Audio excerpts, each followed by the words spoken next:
Sir meeting live होगी। जी live कर दिए मैंने। आप अभी स्टार्ट कर सकते हैं। चलें ठीक है। सबसे पहले पार्टिसिपेंट्स में से बता दें, कल हमने कोई डिस्कस किया था कि आप वोकेबलरी को कैसे स्टार्ट कर सकते हैं। किसी को कोई इशू तो नहीं है उसमें कि मगूज से आप कैसे लेके चलें स्टेशनरी उसको, वोकेबलरी को।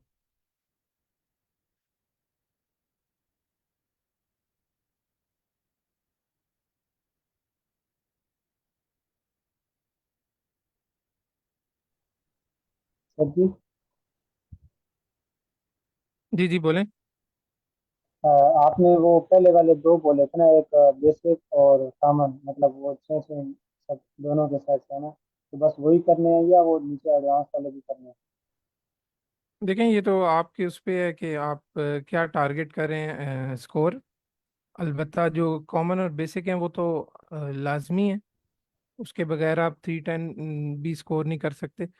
अलबत्ता एडवांस आप तब करते हैं जब आप 330 प्लस जो है ना टारगेट करते हैं, या वर्बल में 160 प्लस टारगेट करते हैं। अच्छा। तो वो आपके स्टेमिना पे, आपके टारगेट पे है और टाइम पे है कि आप कितने अरसे में जीआरई देना चाहते हैं। सही है सर। जज़ाक अल्लाह। आज हम क्वांट का चैप्टर 1 स्टार्ट करते हैं। जी मैट की जो मैनहट्टन वाली बुक है, मैं स्क्रीन शेयर करता हूँ फिर देखते हैं।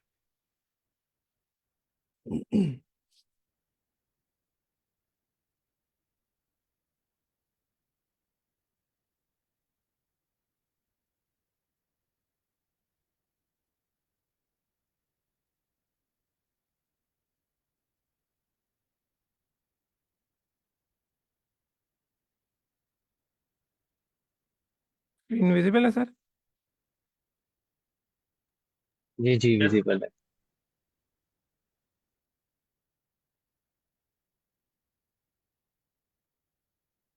अच्छा, ये वाली बुक है जो ड्राइव में भी इसका लिंक शेयर है, आप स्लैक चैनल से ले सकते हैं।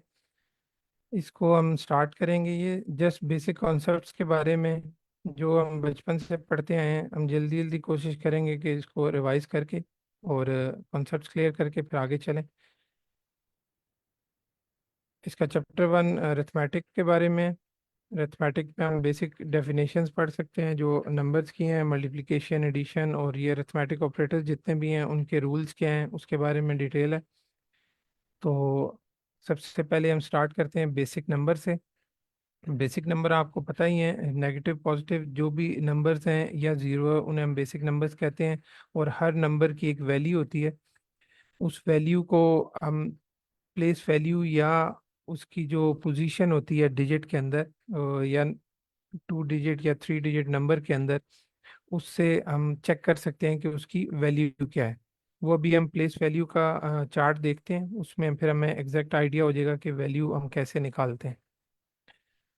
इसीलिए यहाँ पे लिखा हुआ है कि another word for number is value, कि हम किसी भी नंबर को वैल्यू भी कहते हैं। जैसे अभी 1 है तो हमें पता है इसकी वैल्यू 1 है, लेकिन वो 1 कैसे है ये हम प्लेस वैल्यू चार्ट से निकाल के या देख सकते हैं। वो आगे हम अभी प्लेस वैल्यू को डिस्कस करेंगे फिर आपको आइडिया हो जाएगा। नीचे काउंटिंग नंबर्स की डेफिनेशन है। काउंटिंग नंबर तो हमें पता है, जब भी हम कोई चीज़ भी काउंट करते हैं तो वो 1 से स्टार्ट लेते हैं, उसमें जीरो भी इंक्लूड नहीं करते और नेगेटिव नंबर्स भी नहीं होते। जैसे इस क्लास में अगर पार्टिसिपेंट्स को हमने काउंट करना हो तो हम 1 से स्टार्ट लेंगे और सो ऑन जाएंगे। उसके बाद डिजिट्स की डेफिनेशन है। डिजिट्स में देख लें, जो सिंगल डिजिट नंबर होते हैं वो 0 to 9 जो हमारे नंबर हैं उन पे मुश्तमिल होते हैं। कोई भी सिंगल डिजिट होगा। अगर 2 डिजिट नंबर है या 3 डिजिट नंबर है तो उसमें नंबर ऑफ डिजिट्स उस हिसाब से बढ़ते जाते हैं। इसके बाद प्लेस वैल्यू आ गई। तो प्लेस वैल्यू का मैंने आपको बताया कि वो आपको स्पेसिफिक पोजीशन के मुताबिक बताता है कि उस नंबर की वैल्यू कितनी है या उसकी वर्थ क्या है। इसके लिए मैं एक चार्ट बनाता हूँ, फिर आपको आसानी से समझ आ जाएगा।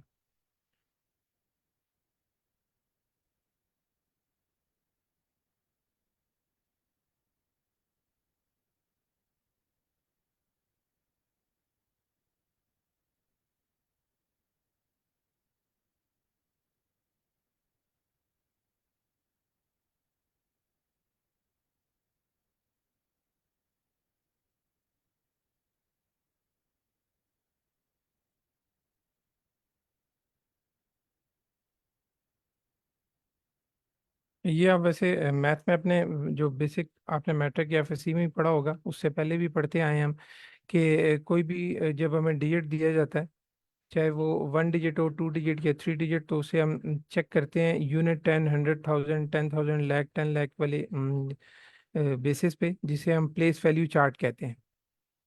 अब इसमें आप देख रहे हैं ये यूनिट लिखा हुआ है, यहाँ से सबसे छोटा नंबर स्टार्ट होता है, इससे आगे ये डेसिमल है। अगर डेसिमल में कोई वैल्यू होंगी तो वो राइट साइड पे जाती है। आप यूनिट से लेफ्ट साइड की तरफ मूव करते हैं जब भी बड़े नंबर की तरफ जाएंगे। जो सिंगल डिजिट होता है वो यूनिट पे लाई करता है। 2 डिजिट नंबर होगा तो उसका जो यूनिट वाला एलिमेंट है वो यूनिट पे होगा, और जो सेकंड डिजिट होगा वो 10 पे होगा। इसी तरह 100 में जिस तरह 3 डिजिट्स होते हैं तो उसमें थर्ड डिजिट है वो 100 पे आएगा, और इस तरह सो ऑन। इसके लिए ये इसका एक्सपोनेंशियल वैल्यू है, जिसकी मदद से हम उसकी वैल्यू निकाल सकते हैं। जैसे हम एग्जांपल ले लेते हैं कि हमारे पास एक नंबर है 4958,652। सॉरी, इधर लिख दिया है, यहाँ लिख देता हूँ। 652 पॉइंट कुछ भी ले लेते हैं, 213 ले लेते हैं चले। अभी ये हमारे पास एक नंबर है। अगर इसकी हम वैल्यू चेक करना चाह रहे हैं तो हम ये जो डेसिमल है, इसको हम इस डेसिमल के पास अगर रखते हैं और उसके बाद इसको लिखना शुरू करते हैं, तो डेसिमल से पहले जो ये 2 आ रहा है ये हमारा यूनिट वैल्यू पे आएगा यहाँ पे। इससे आगे डेसिमल आ गया, और अगर हम लेफ्ट साइड पे मूव करते जाएं तो 5 हमारा 10 वाली पोजीशन पे आएगा, 6 हमारा 100 वाली पोजीशन पे आएगा यहाँ पे। मैं लिख भी देता हूँ चले। 5, 6, 8 हमारा 10,000 पे आ गया। ये सॉरी,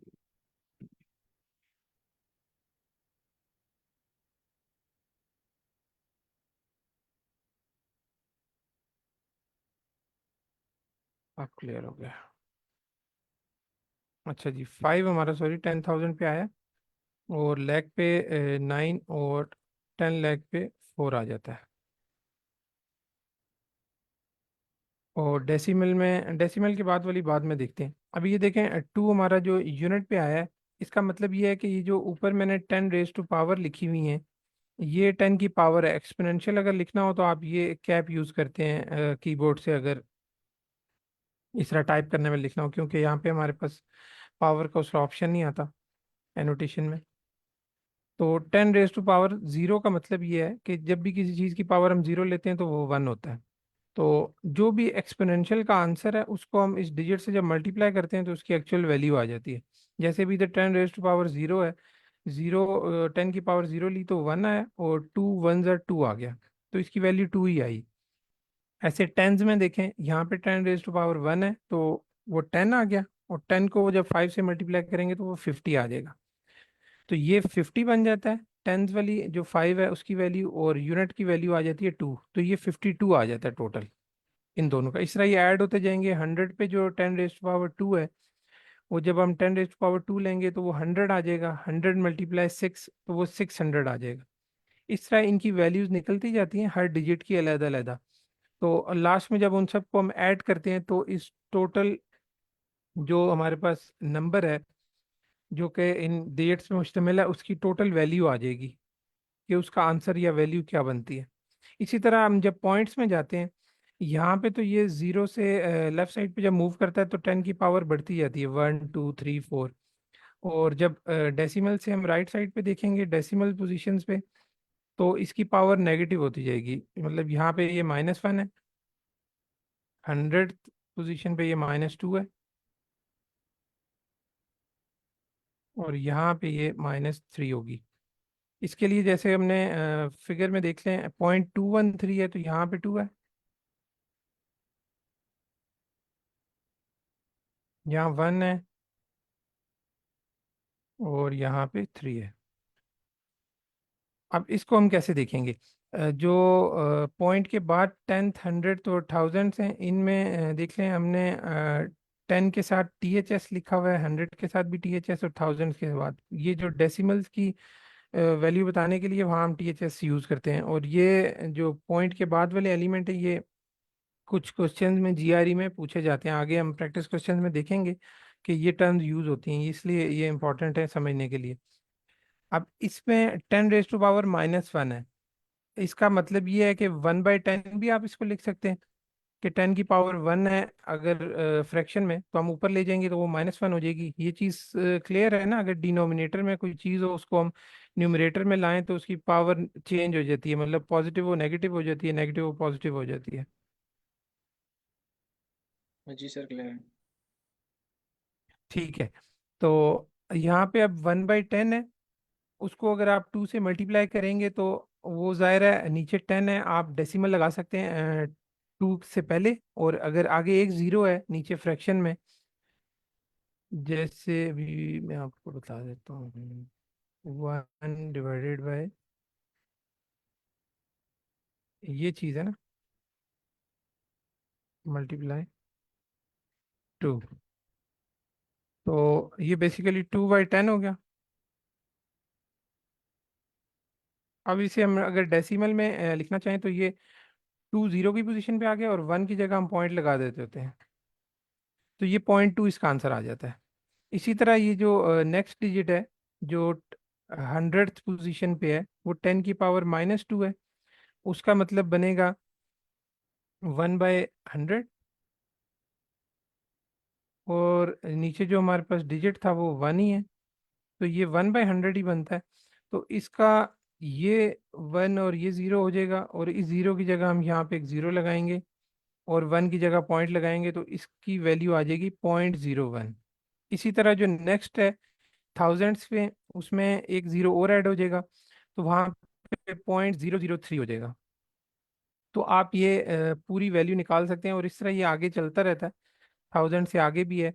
जिस तरह पॉजिटिव में 10,000 लैख, इसी तरह नेगेटिव में भी ये चलता है। और लैख या लाख हम साउथ एशियन कंट्रीज़ में यूज़ होता है, और वैसे वेस्टर्न न्यूमेरिकल सिस्टम में ये मिलियन, बिलियन और ट्रिलियन के फिगर्स होते हैं। तो किसी को इसमें कोई कन्फ्यूजन हो तो पूछ लें। सर ये डेसिमल वाला समझ नहीं आया।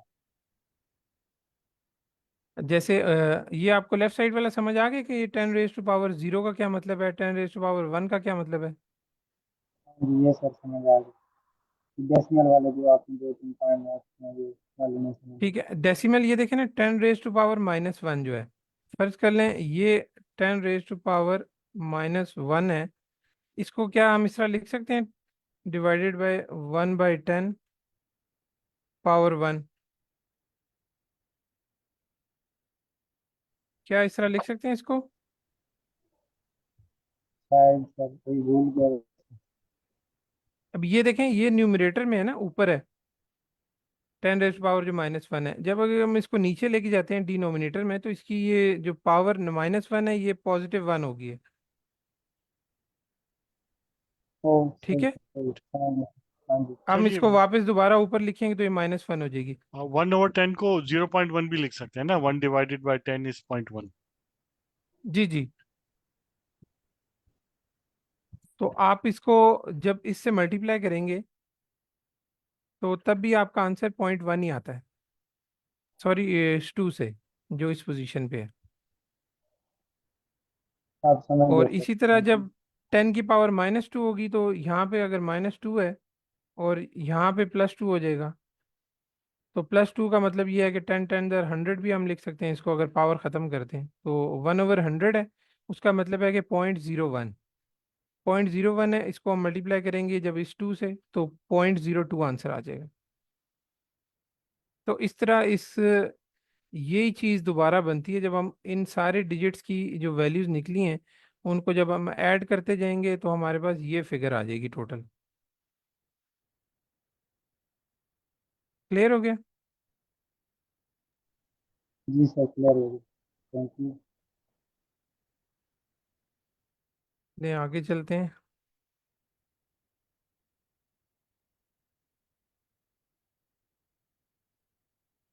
प्लेस वैल्यू से आगे एडिशन है। एडिशन के जो बेसिक रूल्स हैं वो हम सबको वैसे पहले ही पता है। एडिशन से एडिशन में देख लें कि कोई भी नंबर जब हम किसी में ऐड करते हैं तो नंबर लाइन पे उसको रिप्रेजेंट करने के लिए हम मूव करते हैं राइट साइड की तरफ। ये पॉजिटिव टू पॉजिटिव नंबर की बात हो रही है फिलहाल। और जितना नंबर हम ऐड करते हैं वो हम उसमें प्लस करते हुए या उतनी पोजीशन हम मूव करते हुए राइट साइड की तरफ जाते हैं।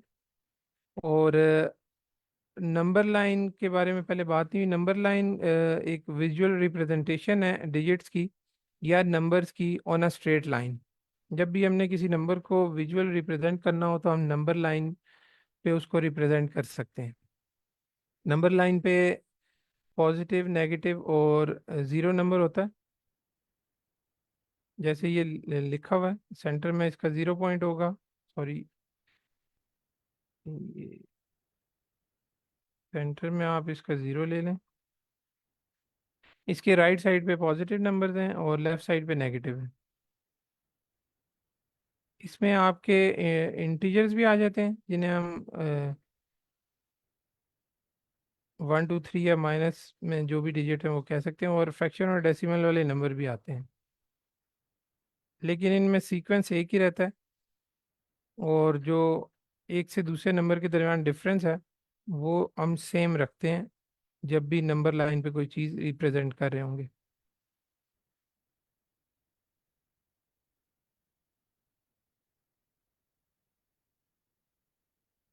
अच्छा, ये एडिशन की बात हुई। एडिशन सबसे बेसिक ऑपरेशन है हमारा अरिथमेटिक में।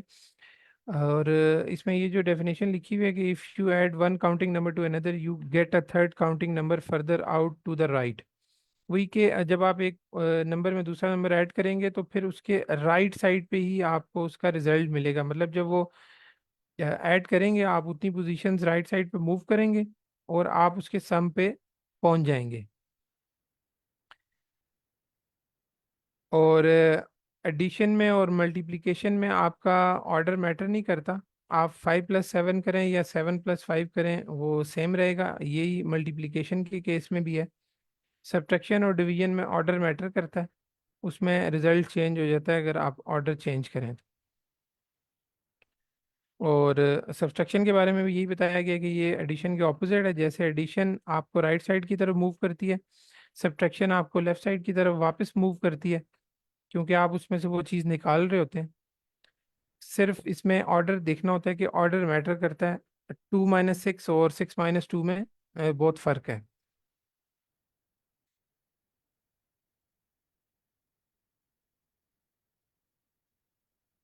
इसके बाद नेगेटिव काउंटिंग नंबर्स की बात हो रही है कि जो नंबर लाइन पे ज़ीरो से लेफ्ट साइड पे नंबर्स होते हैं उनको हम नेगेटिव नंबर्स कहते हैं या नेगेटिव साइन से उनको डिनोट करते हैं। उसमें देख लें जो नंबर ज़ीरो के सबसे ज़्यादा करीब होगा वो बड़ा होगा। और जो जितना नंबर नेगेटिव में ज़ीरो से दूर होगा वो छोटा होता जाएगा। ये तो आई थिंक सबको क्लियर होगा, बेसिक सी चीज़ें। जैसे -1 जो है वो लार्जेस्ट नेगेटिव नंबर है हमारी नंबर लाइन पे। ये बात समझ आती है सबको? जी सर। Yes. ओके,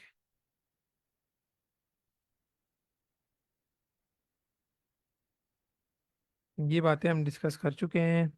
आगे ये जस्ट अब ये चेक योर स्किल देख लें। ये पहली दफ़ा आया सर, बता रहे हैं कि ये हर टॉपिक के बाद चेक योर स्किल्स के कुछ क्वेश्चंस आएंगे। और मतलब प्रैक्टिस के लिए कि जो कॉन्सेप्ट आपने पढ़ा है उसकी प्रैक्टिस के लिए ये 2 3 क्वेश्चंस होते हैं। तो ये तो बहुत सिंपल से, इनको हम डिस्कस नहीं करते, लेकिन आगे जो आएंगे वो इंशाल्लाह फिर हम साथ साथ लेके चलेंगे।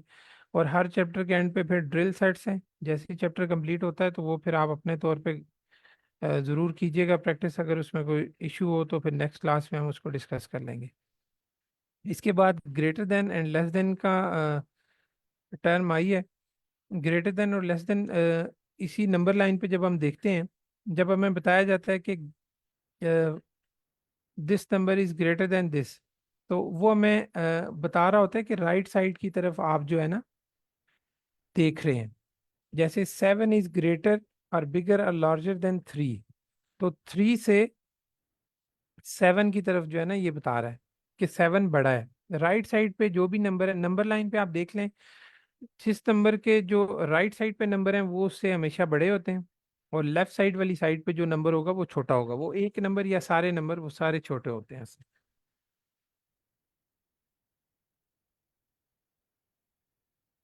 और इसमें दो चीज़ें हैं, या तो हमें ग्रेटर और लेस देन की कम्बिनेशन मिले, फिर हमें वो एक रेंज मिल जाती है कि ग्रेटर देन 3 लेस देन 2, तो हमें एक रेंज मिल जाती है। लेकिन अगर वो सिंपल हो कि ग्रेटर देन 7, तो वो फिर राइट साइड की तरफ सो ऑन करके पूरी रेंज उसमें शामिल हो जाएगी। तो ये क्वेश्चंस में जब मेंशन होगा कि ग्रेटर देन दिस या greater than and less than this, तो वो हमें फिर देखना पड़ता है कि इसमें कितने नंबर्स आ रहे हैं या ये अनलिमिटेड है।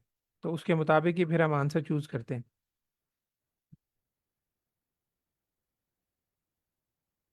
ये चीज़ें उसी तरह सिंपल हैं।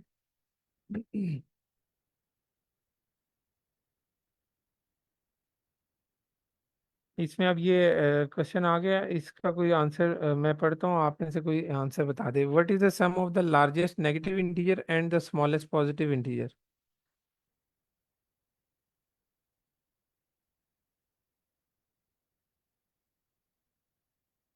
लार्जेस्ट नेगेटिव इंटीजर और स्मॉलेस्ट पॉजिटिव इंटीजर का सम क्या होगा? Sir zero. जीरो। जी जीरो होगा। लार्जेस्ट नेगेटिव इंटीजर हमने बात की थी कि -1 है, और जीरो से जब राइट साइड पे हम देखते हैं तो पॉजिटिव नंबर हैं, उसमें सबसे छोटा नंबर जो है वो 1 है, क्योंकि बाकी तमाम पॉजिटिव नंबर उसके राइट साइड पे हैं। तो राइट पे पहले ही बताया था कि राइट वाले नंबर्स हमेशा बड़े होते हैं, जो लेफ्ट पे नंबर होगा वो छोटा होता है। तो पॉजिटिव नंबर्स में एक्सट्रीम लेफ्ट पे जो नंबर लाइन पे है वो 1 है, तो वो स्मॉलेस्ट पॉजिटिव नंबर है। तो इनका आंसर जीरो आता है। इसी तरह ये greater than and less than के सिंबल पुट करके ये आंसर है 5 5 ब्लैंक 16, या -5 ब्लैंक -16। तो ये मैं पता है कि 5 ज़ाहिर है छोटा है, तो 5 is less than 16, -5 is greater than -16, क्योंकि -5 उसके राइट साइड पे आ रहा है। ये राइट और लेफ्ट का अगर कॉन्सेप्ट आपको क्लियर है तो आप फौरन बता सकते हैं कि कौन सा नंबर बड़ा है कौन सा छोटा है। अब ये पॉजिटिव और नेगेटिव नंबर्स की बात आ गई कि जब पॉजिटिव और नेगेटिव नंबर्स को हम ऐड या लेस करेंगे तो क्या होगा। तो वो तो वैसे बेसिक कॉन्सेप्ट है ये भी, लेकिन इसमें सिर्फ एक चीज़ देख लेते हैं। जो मल्टीप्लिकेशन में हम साइंस को देखते हैं कि जब भी दो डिफरेंट साइंस आपस में मल्टीप्लाई होते हैं तो वो हमेशा हमें आंसर नेगेटिव देते हैं, और अदरवाइज जो सेम साइन है वो हमें पॉजिटिव आंसर देते हैं मल्टीप्लिकेशन में। ये तो सबको पता है ना। जी सर। Yes sir. जी सर। ठीक है। साइंस में भी ऐसे ही है। एडिशन सब्ट्रैक्शन में भी जब हम देखते हैं कि फर्ज कर लें ये 8 - 3 है तो सिंपल 5 आ गया। लेकिन अगर यहाँ पे पॉजिटिव लगा दें कि 8 प्लस आगे ब्रैकेट में -3 हो, कि मतलब हम पॉजिटिव में से एक नेगेटिव नंबर उसमें ऐड कर रहे हैं, तो उसमें फिर उसके जो साइन है वो मल्टीप्लाई हो रहे हैं बेसिकली, तो वो होगा माइनस ही। समझ रहे हैं ना, उसका आंसर भी इसी तरह 5 आएगा। मतलब हम 8 - 3 को इससा भी लिख सकते हैं कि 8 प्लस ब्रैकेट में -3, तो इसका आंसर भी सेम 5 ही आता है। लेकिन इसमें अब ये प्लस और ये जो ब्रैकेट में -3 का साइन है, प्लस और माइनस ये मल्टीप्लाई हो रहे हैं, तो इसका रिजल्ट दायरा है माइनस आएगा -3। तो 8 - 3 5 आ जाता है।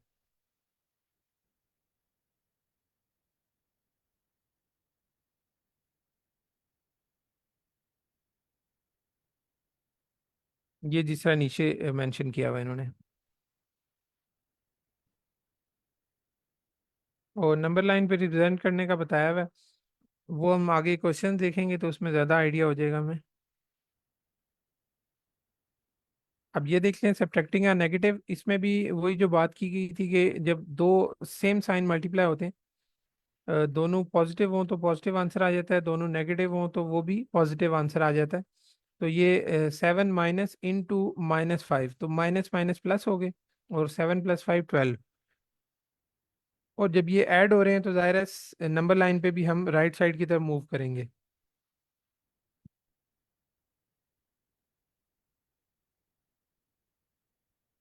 अभी ये एक क्वेश्चन है, इसका आंसर कोई दे सकता है तो बताएं।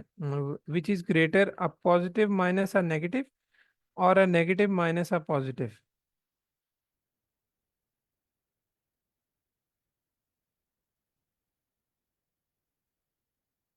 Sir positive minus negative. Positive में से जब नेगेटिव माइनस करेंगे तो माइनस माइनस पॉजिटिव हो जाएगा, तो हमेशा हमारे पास पॉजिटिव आंसर ही आएगा। जो हमने ऊपर बात की थी कि साइन मल्टीप्लाई होंगे, मतलब एक माइनस ये और एक इस नेगेटिव नंबर का भी माइनस होगा, तो वो दोनों हमेशा प्लस हो जाया करेंगे। और ये ऑलरेडी पॉजिटिव नंबर है पहला, तो पॉजिटिव प्लस पॉजिटिव हमेशा पॉजिटिव आंसर आएगा। तो वो जाहिर है पॉजिटिव नंबर बड़ा होता है। और यहाँ पे देखें नेगेटिव है, नेगेटिव माइनस पॉजिटिव, तो ये दोनों भी माइनस पॉजिटिव होके नेगेटिव हो जाएंगे, और ये भी नेगेटिव है, तो इसका आंसर हमेशा नेगेटिव रहेगा। तो जाहिर है पॉजिटिव हमेशा ग्रेटर होता है। अब मल्टीप्लिकेशन और डिवाइडिंग आ गई। मल्टीप्लिकेशन जैसे हमने पहले बात की थी कि उसमें साइंस देखे जाते हैं। दूसरा, मल्टीप्लाई करने का मतलब ये है कि उसको उतने टाइम्स आप ऐड कर लें। जिस तरह ये लिखा हुआ है कि 4 × 3, तो 4 टाइम्स आप 3 को ऐड करेंगे तो वो सेम रिजल्ट देगा, या आप 3 टाइम्स 4 को ऐड करेंगे तब भी 12 ही आता है। इसमें अब जो ये मल्टीप्लिकेशन का साइन है, ये हम मैथ्स में कम यूज़ करते हैं, क्योंकि आगे जाके हम एक्स को यूज़ करेंगे इक्वेशंस में, तो इसके लिए या तो ब्रैकेट्स यूज़ होती हैं, या डॉट यूज़ होता है, या हम पैरेंथेसिस की ब्रैकेट्स को यूज़ करते हैं। ये इसी में बताया कि आप इस डॉट को यूज़ करें या ब्रैकेट्स को यूज़ करें। और डॉट के बारे में बताया कि ये डेसिमल पॉइंट की तरह नहीं लगना चाहिए, बड़ा डॉट हो। Don't, it does not look like a decimal point. और ऑर्डर की बात मैंने पहले की थी कि मल्टीप्लिकेशन में कोई भी ऑर्डर हो, रिजल्ट आपका सेम रहता है। ये उसी चीज़ के बारे में। और डिवीजन में ज़ाहिर ऑर्डर मैटर करता है। 2/3 और 3/2 में डिफरेंस है, उनका रिजल्ट डिफरेंट आता है।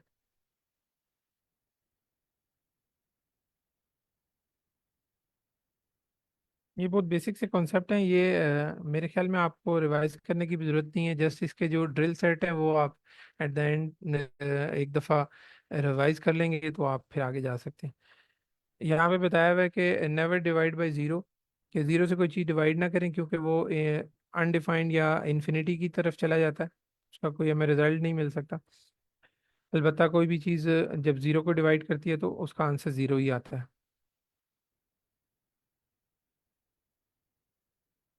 इसमें चेक योर स्किल्स हैं, ये मल्टीप्लिकेशन और डिवीजन है, सिंपल, इसको हम नहीं देखते। डिस्ट्रीब्यूटिंग और फैक्टरिंग को देख लें। What is 4 × 3 + 2? Here is one way to solve it. अब वैसे तो ये हमें पता है, जो मैथ्स में हम बोर्ड मैथ्स या पेम डैश जो भी रूल हम फॉलो करते हैं, जिनमें सबसे पहले हम ब्रैकेट्स को सॉल्व करते हैं, उसके बाद पावर्स को देखते हैं, उसके बाद मल्टीप्लिकेशन या डिवीजन, और लास्ट में एडिशन और सब्ट्रैक्शन। मल्टीप्लिकेशन और डिवीजन सेम लेवल पे हैं, कोई भी हम पहले कर सकते हैं, लेकिन रिकमेंडेड ये होता है कि आप लेफ़्ट टू राइट इनको सॉल्व करें। इसी तरह एडिशन और सब्ट्रैक्शन भी सेम लेवल पे होते हैं, लेकिन उनको हम लेफ़्ट टू राइट ही सॉल्व करते हैं। तो एक तरीका तो वो है कि सिंपल हम उस तरह करें कि पहले ब्रैकेट को सॉल्व कर लें। 3 + 2 5 हो गया, जैसे ये लिखा हुआ है, इन्होंने सिंपल बताया हुआ है। दूसरा तरीका ये है कि इन्होंने ये डिस्ट्रीब्यूट करके, डिस्ट्रीब्यूशन मेथड है, कि आप इस ब्रैकेट में जितने एलिमेंट्स हैं उसको पहले 4 से अलग अलग मल्टीप्लाई करें। जैसे 4 × 3, दरमियान में प्लस आएगा। आपका अगर इधर माइनस भी होगा तो उधर प्लस ही आएगा, और ये माइनस -2 के साथ इधर लिखा जाएगा। ठीक है, +4 × 2 आ गया, इसका आंसर भी वही सेम आता है।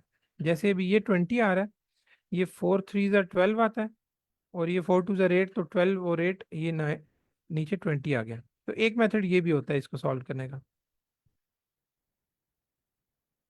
लेकिन दायरा इसमें थोड़ा टाइम ज़्यादा लगता है। ये कह रहे हैं disputing extra work in this case, लेकिन ये टेक्निक बड़ी हैंडी है। आगे हम इसको पढ़ेंगे, जब प्रैक्टिस क्वेश्चंस करेंगे तो वहाँ पे ये हमें फ़ायदा देगी।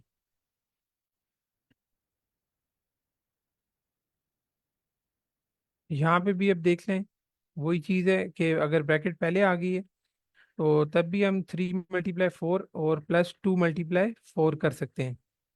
उसको डिस्ट्रीब्यूट कर दिए, ये जो ब्रैकेट्स में चीज़ें हैं उसको हमने 4 के साथ अलहदा अलहदा डिस्ट्रीब्यूट कर दिए। डिस्ट्रीब्यूट करके हमने सॉल्व किया और उसको फिर लास्ट में ऐड कर लिया।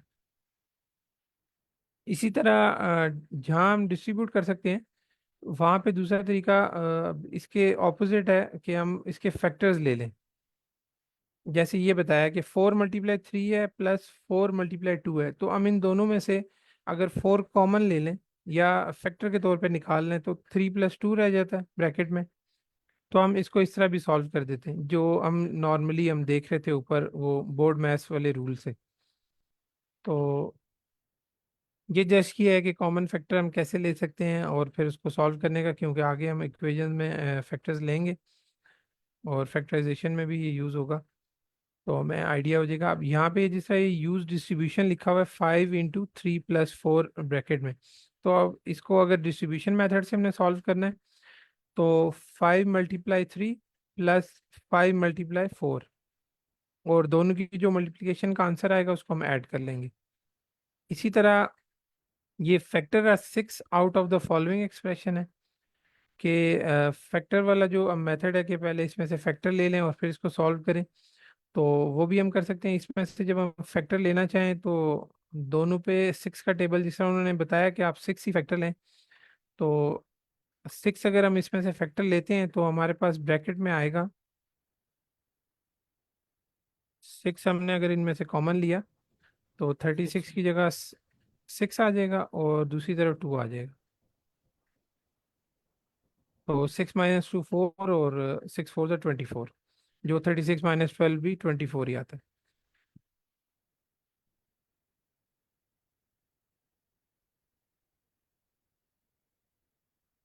आगे मल्टीप्लाइंग पॉजिटिव एंड नेगेटिव, वो हमने सिंपल बात कर ली थी कि हम साइंस को देखते हैं। इसमें सिर्फ एक चीज़ है कि नेगेटिव साइन अगर हमारे पास ऑड नंबर्स में होगा तो आंसर हमेशा हमारा नेगेटिव आएगा, और अगर इवन में होगा तो पॉजिटिव हो जाएगा। जैसे अगर नेगेटिव नंबर्स हमारे पास 2 हैं तो वो माइनस माइनस होके प्लस हो जाएगा, लेकिन अगर ऑड नंबर्स में नेगेटिव साइन है, मतलब 3 5 7 9 इनमें, तो जाहिर है वो फिर आंसर हमारा नेगेटिव ही रहेगा। Sir excuse me sir. जी जी। सर ये कंसेप्ट पावर पावर में इस्तेमाल नहीं होगा मल्टीप्लिकेशन में? अगर एक के साथ मल्टीप्ल नेगेटिव हो, चाहे वो इवन हो और ऑड हो, वो तो नेगेटिव आएगा। कैसे कह रहे हैं सर आप? सर आप कह रहे हैं अगर हमारे पास इवन के साथ माइनस आ जाए तो वो पॉजिटिव देगा मल्टीप्लिकेशन में, और अगर ऑड के साथ आ जाए तो वो निगेटिव आंसर देगा। तो सर ये जी कंसेप्ट जी। पावर में इस्तेमाल नहीं होगा अगर हमारे पास नंबर पावर में आ जाए? तो अगर हमारे पास पावर की जो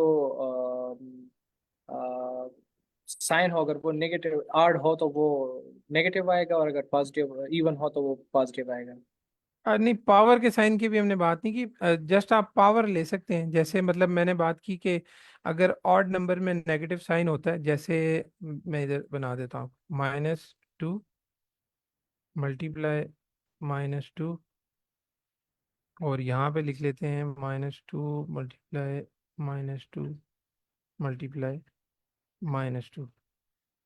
अब एक बात मैंने ये की थी कि अगर इवन में नेगेटिव साइन मल्टीप्लाई हो रहे हैं, जैसे इसमें हो रहे हैं -2 मल्टीप्लाई -2, ये इवन है ना, 2 है मतलब -2 है, तो इसका आंसर +4 आ जाएगा जस्ट।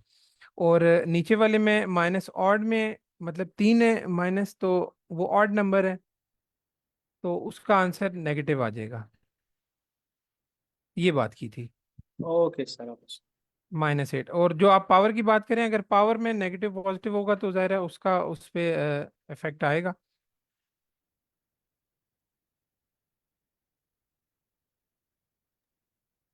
हाँ सर, पावर में भी सेम रूल होता है। अगर पावर में इवन आ रहा है तो मतलब पॉजिटिव आएगा, अगर ओड आ रहा है तो फिर नेगेटिव नंबर जी आएगा। जी। सिंपल पावर का तो यही मतलब है ना कि वो कितनी दफ़ा मल्टीप्लाई हो रहा है। जाहिर है वो इवन होगा तो उसका मतलब है कि वो अगर नेगेटिव नंबर की पावर है तो इसका मतलब है कि वो इवन में उसका साइन है।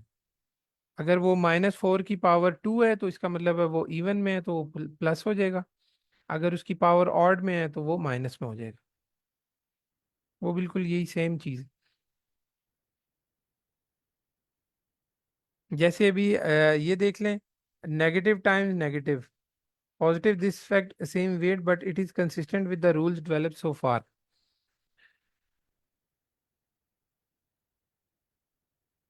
इस चीज की समझ आती है? जी सर। ठीक है, ये वही जो हमने बात की थी साइंस की कि मल्टीप्लिकेशन में या डिवीजन में, अभी ये डिवीजन की बात हो रही है, हम डिवीजन में देख लेते हैं कि जब पॉजिटिव पॉजिटिव से डिवाइड होगा तो पॉजिटिव ही आएगा। अदरवाइज ऊपर पॉजिटिव हो नीचे नेगेटिव हो, या नीचे नेगेटिव या ऊपर पॉजिटिव, तो उसका आंसर नेगेटिव ही आता है। जैसे मल्टीप्लिकेशन में कि डिफरेंट साइंस होंगे तो नेगेटिव आएगा, और सेम साइंस होंगे तो पॉजिटिव आएगा। सिर्फ डिवीजन में ऑर्डर को देखा जाता है कि ऑर्डर मैटर करता है। इसके बाद कॉन्सेप्ट आ जाता है फ्रैक्शन एंड डेसिमल्स। जैसे इंटीजर्स हमने देखे थे, अगर दो इंटीजर को हम ऐड करें तो हमेशा हमें थर्ड इंटीजर ही मिलता है आंसर में। इसी तरह सब्ट्रैक्शन में भी इंटीजर मिलता है, मल्टीप्लिकेशन में भी इंटीजर ही मिलता है। लेकिन डिवीजन के केस में हम देखते हैं कि अगर तो वो पूरा डिवाइड हो जाए तो हमें इंटीजर आंसर मिलता है, अगर रिमाइंडर बच जाए तो हमें फ्रैक्शन या डेसिमल में आंसर मिलता है। यही चीज़ यहाँ पे बयान हुई हुई है कि एडिशन माइनस और मल्टीप्लिकेशन में हमें इंटीजर आंसर मिलता है, लेकिन डिवीजन के केस में हमें कभी इंटीजर मिलेगा और कभी फ्रैक्शन या डेसिमल में, जो ये लिखा हुआ है, sometimes N integer sometimes not. और फ्रैक्शन की भी ज़ाहिर है रिप्रेजेंटेशन हम कर सकते हैं नंबर लाइन पे। जैसे ये 3.5 मेंशन है, इसको हम रिप्रेजेंट कर सकते हैं, लेकिन उसमें जो डिफरेंस है वो हम उसी तरह मेंशन करेंगे। जैसे 1/2 1/3 1/4 नंबर लाइन पे रिप्रेजेंट करना हो तो एक सीक्वेंस रखते हैं ताकि रीडेबिलिटी भी रहे। अब ये a decimal point is used to extend place value to the right for decimals. Each place to the right of the decimal is worth a tenth, a hundred and a thousandth भी आप कह सकते हैं। जो हमने number line पे बात की थी कि 1/10 1/100, वो 10 की पावर नेगेटिव में इंक्रीज होती जाती है डेसिमल्स के बाद। तो उसको हम इस तरह भी लिख सकते हैं, इसको 0.1, इसको 0.01, इस सब भी मेंशन करके हम लेके चल सकते हैं। जैसे ये 1.25 है, इसको भी इन्होंने उसी तरह लिखा है कि ये 1 आ गया प्लस 2/10 प्लस 5/100। तो ये उसी तरह टेंथ, हंड्रेड और थाउजेंड्स वाली पोजीशन जैसे बताई जाती है। ये अभी यूनिट पे 1 है, पॉजिटिव है। उसके बाद ये 2/10 प्लस 5/100, ये सेम वही चीज़ है जो हमने पहले डिस्कस की। इससे आगे चलते हैं। अभी एक तो वो बात होगी कि इंटीजर डिवाइडेड बाय इंटीजर, हमें अगर फुल डिवाइड हो जाता है वो रिमाइंडर नहीं आता। जैसे 3/3 तो रिमाइंडर 0 आ जाएगा, लेकिन 3/4 करें तो पॉइंट में आंसर आता है, या 4/3 कर लें तो पॉइंट में आंसर आता है। और कई दफ़ा वो अनएंडेड स्ट्रिंग ऑफ डिजिट्स बन जाती है जो चलती रहती है, खत्म नहीं होती। कई दफा होता है कि पॉइंट के बाद एक या दो डेसिमल पॉइंट पे हमारा आंसर रिमाइंडर 0 भी हो जाता है। उस केस में भी और ये अनएंडिंग केस के में भी हमें आंसर डेसिमल या फ्रैक्शन में ही मिलता है। ये चीज़ इधर जस्ट इसलिए बयान हुई है कि आप उसको जो है इस बजाय इसके कि इस तरह आप पूरा लिखें, आप इसको राउंड ऑफ भी कर सकते हैं 2 डिजिट्स पे, 3 डिजिट्स पे। और ये जो बार लगी हुई है, ये बार ये बताती है कि same digit unlimited times repeat हो रहा है इस डिजिट में। तो आप 1.3 और 3 के ऊपर बार लगाते हैं तो इसका मतलब ये है कि 1.333 एंड सो ऑन। अभी ये चेक योर स्किल्स के क्वेश्चन है, which arithmetic operation involving integer does not always result in an integer. इसका कोई आंसर दे देगा? Sir division division. Division division की हमने अभी बात की थी कि वो इंटीजर में भी आंसर दे सकता है और फ्रैक्शन या डेसिमल में भी। और नीचे है रीराइट 2/7 एज अ प्रोडक्ट, कि 2/7 को एज अ प्रोडक्ट रीराइट करके दिखा दें। तो वो हम इसको इस तरह भी लिख सकते हैं, 2 × 1/7। तो ये अभी हमने एज अ प्रोडक्ट या मल्टीप्लिकेशन में लिख लिया।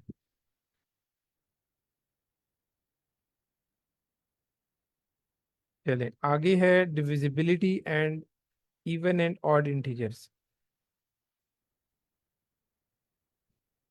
अब डिविजिबिलिटी का मतलब ये है कि कौन सा नंबर किस पे डिवाइड होता है, या आप उसको दूसरे उसके ऑपोजिट टर्म्स में देख सकते हैं कि मल्टीपल, कि कौन सा नंबर किसका मल्टीपल है। जैसे 15 और 3 के केस में देखें कि 15/3 है, तो हम इसे ये कह सकते हैं कि 15 इज डिविजिबल बाई 3, या 15 इज अ मल्टीपल ऑफ 3।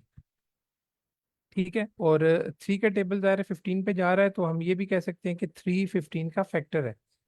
जैसे ये चीज़ें यहाँ पे ये लिखी हुई हैं, इनको मतलब टर्म्स में आप पढ़ भी सकते हैं, और आगे ज़ाहिर डिफरेंट सिनेरियोज में ये यूज़ होंगे। इसमें फिर बहुत सारी बेसिक चीज़ें हैं। Even integers are divisible by 2, 14 is even because 14/2 = 7। जो भी 0 2 4 8 6 8 इन पे एंड हो रहे होते हैं नंबर्स, वो ज़ाहिर है इवन होते हैं, तो वो 2 पे डिवाइड होते हैं। इससे आगे चलते हैं। ऑड ऑड इंटीजर्स का हमें पता है, और वो 2 पे डिवाइड नहीं होते, ये भी सिंपल सी चीज़ है। इसके बाद चेक योर स्किल में ये क्वेश्चन है, इसका कोई आंसर खुद ही दे दे। Fill in the blanks. If 7 is a factor of 21, then 21 is a dash of 7।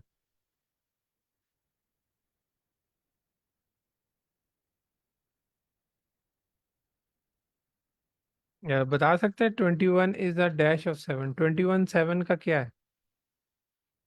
Sir multiple. Multiple, very good. कि 7 का मल्टीपल है, 3 टाइम जब होगा 7 तो वो 21 बन जाएगा। इसी तरह ये नंबर देख लें, ये एंड हो रहा है ऑड नंबर पे, तो ये 2 पे डिवाइड ज़ाहिर नहीं होता, ये सिंपल सी चीज़ है।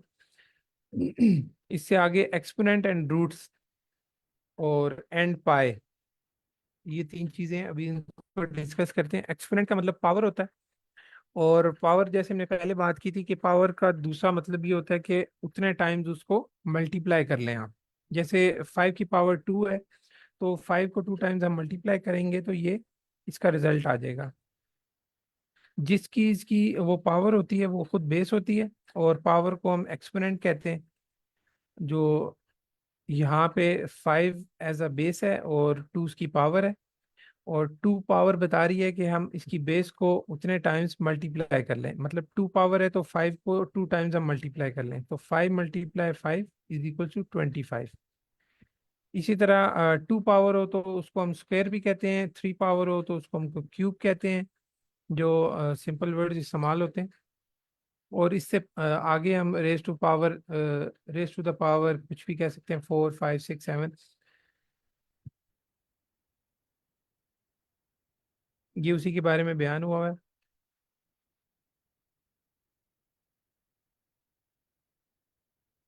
अब आगे स्क्वायर की बात की गई है कि a perfect square is the square of an integer. 25 is a perfect square because 25 is a square of 5।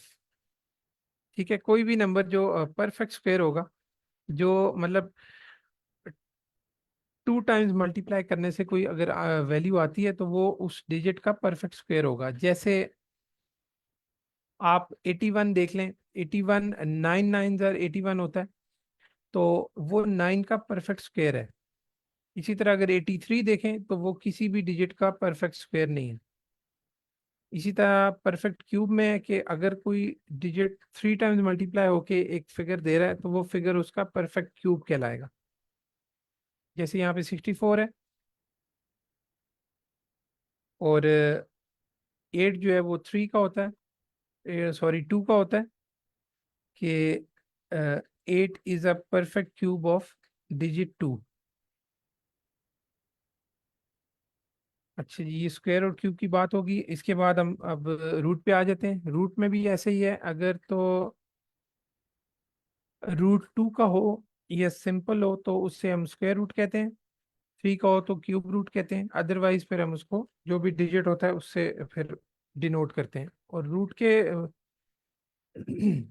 Root का मतलब होता है पावर 1/, जो भी रूट के बाहर वैल्यू लिखी होगी उसको हम डिनोट करते हैं। जैसे ये सिंपल हो तो इसको हम कह सकते हैं 1/2।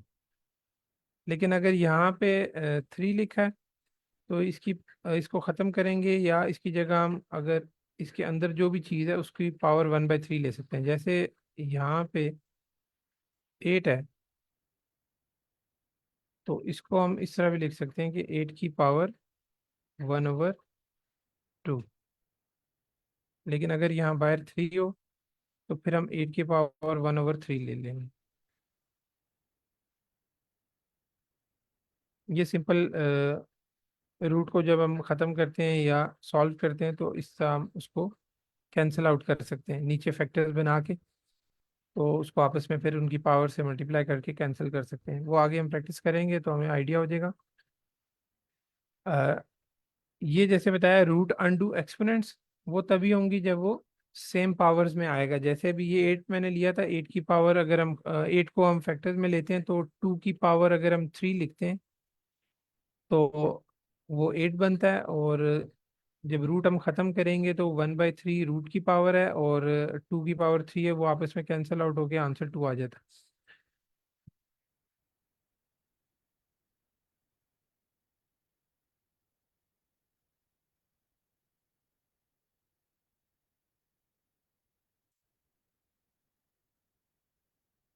इससे आगे अब आ गया, पहले हमने वो जैसे बात की थी कि परफेक्ट स्क्वायर या परफेक्ट क्यूब है, ऐसे रूट में भी बात है कि जो तो हम उनके फैक्टर्स लेके, जैसे 36 से ऊपर दिया हुआ है उसका अगर हम 6 का स्क्वायर लेते हैं तो वो रूट खत्म हो जाता है। लेकिन अगर रूट खत्म ना हो रहा हो, अंदर परफेक्ट स्क्वायर मौजूद ना हो, तो फिर उसका भी आंसर उसी तरह अनलिमिटेड या सो ऑन वैल्यूज में चलता है। तो उसको भी आप राउंड ऑफ करके लिख सकते हैं। जैसे भी यहाँ पे बयान किया गया कि आप ये जो भी पॉइंट में वैल्यूज जा रही हैं इसको आप इसका स्क्वायर लें तो सिंपल 2 आता है, वही वैल्यू है। और इसको भी आप राउंड ऑफ करके लिख सकते हैं। जैसे अब हमारे पास पाई की वैल्यू होती है 22/7। ये भी परफेक्ट स्क्वायर नहीं है, तो इसकी भी वैल्यू जो है 3.1415 ये जैसा लिखी हुई है नीचे। तो लेकिन जब हम इसको यूज़ करते हैं ज्योमेट्री में या इसकी वैल्यू लेते हैं तो वो 3.14 तक लेते हैं राउंड ऑफ कर के कैलकुलेशंस के लिए। तो इस तरह जो परफेक्ट स्क्वायर नहीं होता या स्क्वायर रूट जिसका हमने लेना हो और वो परफेक्ट आंसर उसके अंदर परफेक्ट स्क्वायर ना हो तो वो कैंसिल आउट नहीं होते, तो उसकी वैल्यू फिर इस तरह सो ऑन में आती है, जिसको हम राउंड ऑफ करके भी लिख सकते हैं। क्यूब रूट की हमने पहले बात कर ली। इसी तरह फोर्थ रूट है, जब बायर 4 होगा तो उसकी पावर 1/4 हो जाती है। अगर अंदर हम 4 पावर बना सकते हैं किसी तरीके से उसको सॉल्व करने के लिए तो ठीक है, नहीं तो आंसर हम उसी तरह रहने देते हैं, क्योंकि ये क्यूब आगे सॉल्व नहीं होता। और जीआरई के क्वेश्चन में हम इसका कैलकुलेटर से रूट निकाल के, और पॉइंट में आंसर बहुत कम है कि चांसेस हैं कि हम लिखें, हम उसको रूट में ही रहने देते हैं। या आप सिनेरियो देखते हैं कि किस शेप में हमें आंसर चाहिए या वैल्यूज हमें दी हुई हैं, उसके मुताबिक हम उसको चेंज करने की कोशिश करते हैं। जैसे अभी ये है 2 की पावर 6 या 3 का रूट 27, तो ये मेरे ख्याल में अभी सॉल्व करने की ज़रूरत नहीं है, ये मैं क्लियर है। किसी को कोई क्वेश्चन हो तो बेशक वो रोक के पूछ सकते हैं।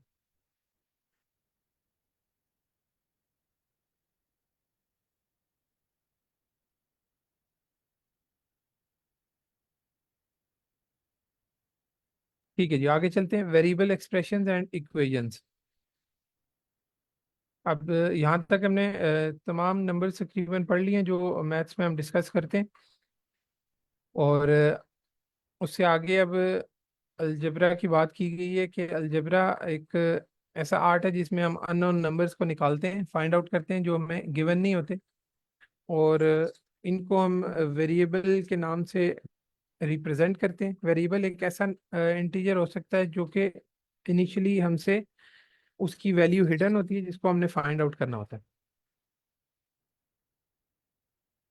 और यहाँ पे वो बात की गई है कि मल्टीप्लिकेशन वाला जो साइन होता है एक्स का, या जो मल्टीप्लाई करने के लिए हम एक्स लिखते हैं, वो हम यूज़ नहीं करते, क्योंकि अब वेरिएबल का इस्तेमाल होता है, एक्स यूज़ होता है। तो एक्स और वो मल्टीप्लिकेशन वाला एक्स जो है वो एक जैसे लगते हैं, इसलिए इसमें डिफरेंस रखने के लिए या रीडेबिलिटी को बेहतर रखने के लिए हम उसको इस तरह भी लिख सकते हैं कि एक्स वाई अगर इकट्ठा लिखेंगे तो इसका मतलब भी मल्टीप्लिकेशन है, जिसको हम इस तरह भी पढ़ सकते हैं कि एक्स टाइम्स वाई, या the product of x and y. फिर नीचे बताया गया है कि जब भी हम किसी नंबर को वेरिएबल से मल्टीप्लाई करेंगे तो वो नंबर उसका कोफिशिएंट कहलाता है। जैसे हमने बात की थी कि पावर में जो चीज़ हो वो एक्सपोनेंट होती है, और जो नीचे जो जिसकी पावर होती है वो बेस होती है, और बेस के साथ एक्स कोफिशिएंट होता है।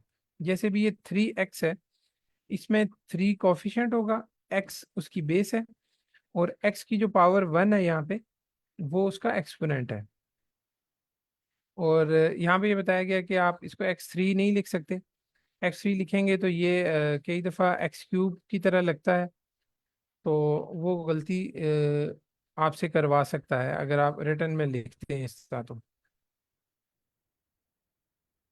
फिर इनकी जब आप इन चीज़ों को देखेंगे, ये जो लेफ्ट साइड में व्हाट यू सी, तो उन्होंने बताया कि आप उनको इस तरह पढ़ सकते हैं, और इसका मतलब ये होगा, मतलब एक्स प्लस वाई का मतलब एक्स प्लस वाई इन्होंने लिख, सिंपल है, ज़ाहिर है, एक्स माइनस वाई होता है, x divided by y. X over y भी इसे पढ़ सकते हैं, और एक्स डिवाइडेड बाई वाई भी पढ़ सकते हैं। एक्स स्क्वेयर को आप एक्स स्क्वेयर भी पढ़ सकते हैं, और इसको एक्स टाइम्स एक्स भी पढ़ सकते हैं। मतलब जो उसकी पावर है वो अगर 3 होगी तो आप उसको x times x into x times भी पढ़ सकते हैं। और दी स्क्वायर रूट ऑफ एक्स है, वो सिंपल है, अगर यहाँ पे 3 होता तो यहाँ पे क्यूब रूट ऑफ एक्स आ जाता।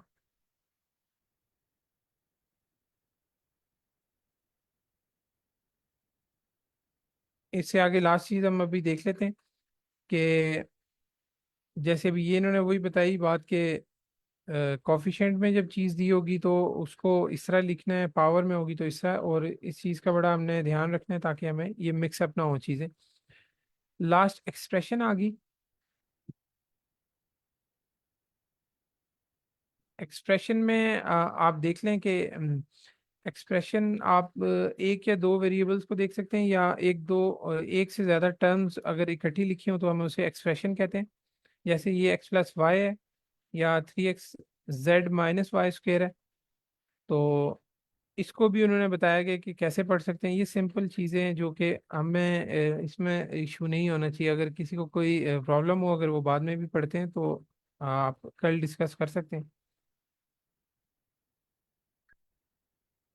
जस्ट हमें बताया गया कि एक्सप्रेशन कैसे लिखी जाती है, और आगे फिर इक्वेशन की बात आ गई। इक्वेशन में दो साइड्स होती हैं इक्वल का साइन के साथ, और बताया जाता है कि this side is equal to second side. Left side पे कोई चीज़ होगी और राइट साइड पे कोई चीज़ होगी, और इक्वल का साइन उनको इक्वेट कर रहा होगा।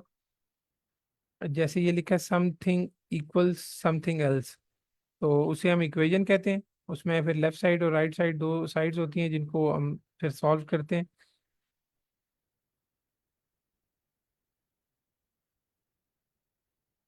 पेम डैश या बोर्ड मैथ हम पहले पढ़ चुके हैं, ये सबको आइडिया होगा इस चीज़ का, और इसको हम दोबारा अब डिस्कस नहीं करते, बहुत सिंपल सी चीज़ है।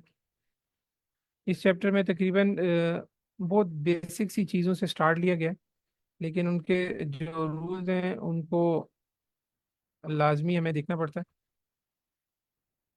इसके बाद ये कंबाइनिंग लाइक टर्म्स है कि आप अब जो एक्सप्रेशंस हमने एक्सप्रेशन की बात की थी कि एक से ज़्यादा जिसमें एलिमेंट्स आ जाते हैं, एक वेरिएबल के डिफरेंट मल्टीपल आ जाएं, या डिफरेंट उसमें आ जाएं इक्वेशन में वेरिएबल्स, तो उनको एक्सप्रेशन कहते हैं। अब उनको सॉल्व कैसे किया जाता है ये हम फिर इंशाल्लाह कल से स्टार्ट लेंगे, यहीं से कंबाइनिंग लाइन लाइक टर्म से। तो किसी का कोई क्वेश्चन हो तो काइंडली पूछ लें।